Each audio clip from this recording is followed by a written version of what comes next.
وأصحابه أجمعين أما بعد فأعوذ بالله من الشيطان الرجيم بسم الله الرحمن الرحيم بڑی محبت کے ساتھ بات کریں درود و سلام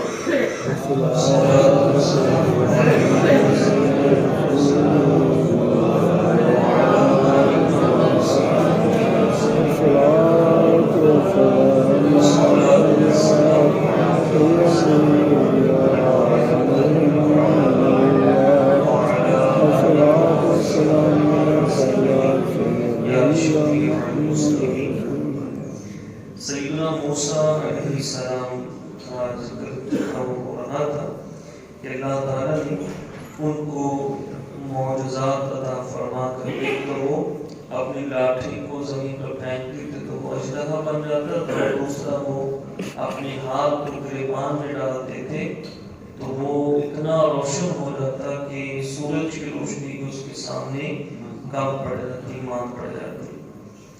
تو جو فرعون کی قوم کے سردار تھے انہوں نے کہا یہ تو ایک کھلا جادو ہے۔ پھر انہوں نے کیا کہا، اللہ تعالیٰ ارشاد فرماتا ہے تو یرید ان یخرجکم من ارضکم فماذا تأمرون، تو یہ تمہیں تمہارے ملک سے نکالنا چاہتا ہے تو تم کیا مشورہ دیتے ہو۔ یہ فرعون کا اور اس کے جو قوم کے سردار تھے ان کا آپس میں یہ بات چیت ہو رہی کہ یہ تمہیں یعنی موسیٰ علیہ السلام تمہارے ملک سے نکالنا چاہتا ہے تو تم کیا مشورہ دیتے ہو۔ قالوا ارجه واخاه وارسل في المدائن حاشرين، انہوں نے کہا کہ انہیں اور ان کے بھائی یعنی ہارون علیہ السلام، موسیٰ علیہ السلام اور ہارون علیہ السلام کو کچھ مہلت دو اور شہروں میں جمع کرنے والوں کو بھیج دو۔ جمع کرنے والوں سے مراد یعنی شہر میں جتنے بھی بڑے بڑے جادوگر ہیں پورے تمہاری سلطنت میں ان کو جمع کرنے کے لیے بھیجو۔ یاتوک بکل ساحر علیم، وہ تمہارے پاس ہر علم والے جادوگر کو لے آئیں گے۔ وجاء السحرة فرعون قالوا إن لنا لأجرا إن كنا نحن الغالبين، تو سارے جادوگر جتنے بھی اس کی صدرت میں تھے سارے کے سارے اس کے پاس بیٹھے ہو کر آگے فرعون کے پاس تو کہنے لگے کہ اے فرعون اگر ہم غالب آ گئے تو کیا ہمارے لیے یقینی طور پر کوئی انعام ہوگا کہ ہم موسیٰ پر غالب آ گئے تو ہمیں کوئی انعام دو گے۔ قال نعم وإنكم لمن المقربين، ہاں ہاں فرعون نے کہا تمہیں انعام ملے گا بلکہ تم میرے قریبی بندے بن جاؤ گے، تم میرے بہت قریب لوگوں میں سے ہو جاؤ گے۔ پھر اب یہ کھلا میدان تھا تو وہاں پر پوری سلطنت اس کے افراد وہ بھی تھے اور جادوگر یہ بھی تھے۔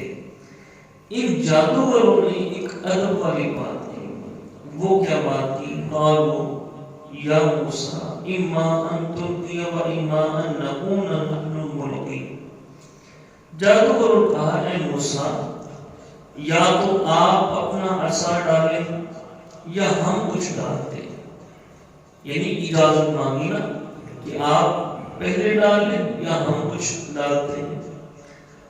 قال القوا، فرمایا نہیں تم ہی ڈالو۔ اب یہ ادب والی بات کی تھی نا، اللہ کو یہ ادب بڑا پسند ہے، پھر آگے جادوگروں کو انعام کیا ملا سنیے گا۔ قال القوا، موسیٰ علیہ السلام نے فرمایا تم پہلے ڈالو۔ فلما القوا سحروا اعین الناس فاسترهبوهم وجاءوا بسحر عظیم، تو کہتے جب انہوں نے ڈالی تو لوگوں کی آنکھوں پر جادو کر دیا اور انہیں خوفزدہ کر دیا اور بہت بڑا جادو لے کر آئے۔ تفاسیر میں آتا ہے کہ ہزاروں کی تعداد میں انہوں نے رسیوں کو پھینکا تھا، اپنی لاٹھیوں کو پھینکا تھا تو وہ ہزاروں کی تعداد میں وہ جو تھی نا رسیاں وہ صاف بن گئے اور لوگ اس سے خوفزدہ ہو گئے۔ وَأَوْحَيْنَا إِلَى مُوسَىٰ أَنْ أَلْقِ عَصَاكَ فَإِذَا هِيَ تَلْقَفُ مَا يَأْفِكُونَ، تو ہم نے یعنی اللہ تعالیٰ نے فرمایا ہم نے موسیٰ کو وحی فرمائی کہ تم بھی اپنا عصا ڈال دو، تو اچانک وہ عصا ان کی بناوٹی چیزوں کو نگلنے لگا، ان کی جتنے بھی رسیاں تھے سب کو نگلنے لگا۔ فَوَقَعَ الْحَقُّ وَبَطَلَ مَا كَانُوا يَعْمَلُونَ، تو جو حق تھا وہ ثابت ہو گیا اور جو کچھ وہ کر رہے تھے سب باطل ہو گئے۔ اب یہ موسیٰ علیہ السلام کا بڑا عظیم معجزہ تھا کہ وہ ہزاروں کی تعداد میں سانپ تھے، بولیے۔ اچھا، بعض مفسرین نے کہا کہ وہ سانپ نہیں تھے، وہ تھے اسی طرح لاٹھیاں ہی تھیں، رسیاں ہی تھیں، لیکن لوگوں کی آنکھوں پہ انہوں نے جادو کر دیا تھا، اس کو کہتے نظر بندی، یعنی نظر کچھ اور آنا۔ بعض مفسرین نے کہا کہ انہوں نے اپنی رسیوں کے اوپر نا، لاٹھیوں کے اوپر پارا مل دیا تھا، پارا ہوتا ہے نا چمکدار، پارا کو کر دیا تھا تو جب سورج کی روشنی اس میں پڑتی تھی تو وہ سانپ کی طرح معلوم ہوتے تھے۔ مفسرین نے یہاں میں مختلف قسم کے اقوال ہیں، یہاں بھی انہوں نے جو فرمایا نا تو یہ فرمایا کہ انہوں نے لوگوں کی آنکھوں پر جادو کر دیا، لوگوں کی آنکھوں پر جادو کر دیا۔ خیر، تو اب جتنے بھی تھے اس لاٹھیاں تھیں، سانپ بنتے تھے، جو بھی تھا، موسیٰ علیہ السلام کے وہ عصا نے وہ سب کو نگل لیا۔ پھر جب موسیٰ علیہ السلام نے عصا اٹھایا تو اس کا حجم بھی اتنا تھا، وزن بھی اتنا ہی تھا، یہ ان کا بڑا عظیم معجزہ تھا۔ تو فغلبوا هنالك وانقلبوا صاغرين، تو وہ وہیں پر مغلوب ہو گئے اور ذلیل ہو کر پلٹے۔ اب کیا ہوا؟ وَأُلْقِيَ السَّحَرَةُ سَاجِدِينَ، جادوگر سجدے میں گرا دیے گئے، جتنے بھی جادوگر تھے سب نے موسیٰ علیہ السلام کو سجدہ کیا اور ان کو ایمان کی دولت ملی۔ مفسر نے لکھا کہ یہ ایمان کی دولت کیوں ملی؟ کہتے اس لیے ملی کہ انہوں نے نبی کا ادب کیا تھا، وہ جو کیا تھا نا کہ آپ پہلے پھینکیں گے یا ہم پہلے پھینکیں، اجازت نبی کا ادب کرنے کی وجہ سے اللہ نے ان کو ایمان کی دولت عطا فرمائی۔ تو قالوا آمنا برب العالمین، رب موسیٰ و ہارون، تو وہ بولے ہم ایمان لائے جہان کے رب پر جو رب ہے موسیٰ اور ہارون کا۔ پھر قال فرعون، اب فرعون ان کو کیا کہا؟ قال فرعون آمنت به قبل ان آذن لكم، میری اجازت سے پہلے تم اس کے اوپر ایمان لیا۔ اب سب کے سامنے جتنے بھی اس کی عوام تھی فرعون کی، اس سب کے سامنے جادوگر ان کی طاقت تھی نا، جادوگر ہی موسیٰ علیہ السلام پر ایمان لیا۔ تو فرعون نے کہا کہ یہ تم میری اجازت سے پہلے تم اس کے اوپر ایمان لیا، ان ھذا لمکر، تم نے یہ دھوکہ دیا، مگر تمہو فی المدینہ لتخرجوا منها اہلها فسوف تعلمون، کہ تم نے یہ دھوکہ دیا ہے شہر میں لوگوں کے سامنے تاکہ تم ہم کو یہاں سے نکال دو، فسوف تعلمون، تم جان ہی رہو گے۔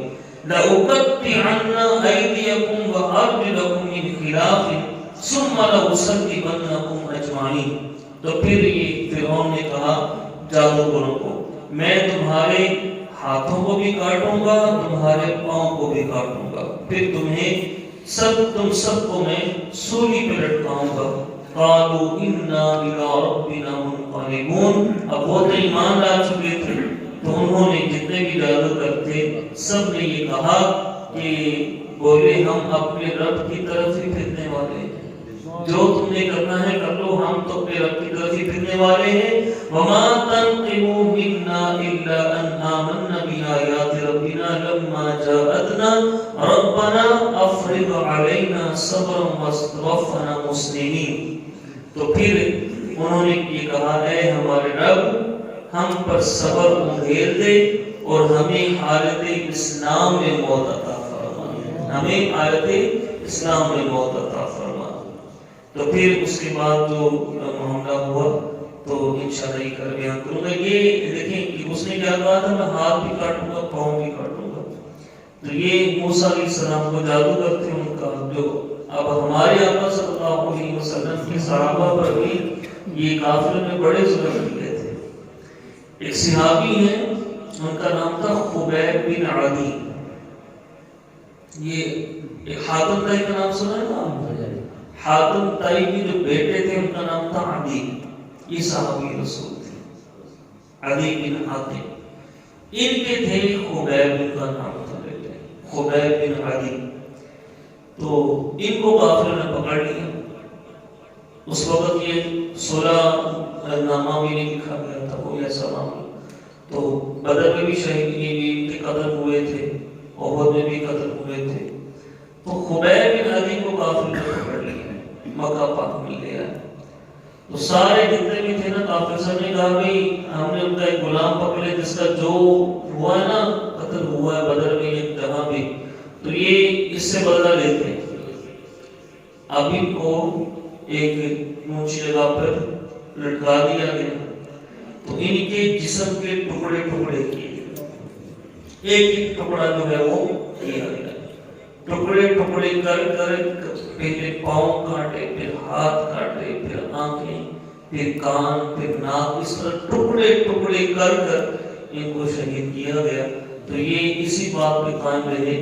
تم یہ کہتے ہو کہ میں محمد صلی اللہ علیہ وسلم پر ایمان نہ چھوڑ دوں، تم میری جتنی مرضی جان نکالو میں ان پر ایمان لانا نہیں چھوڑوں گا.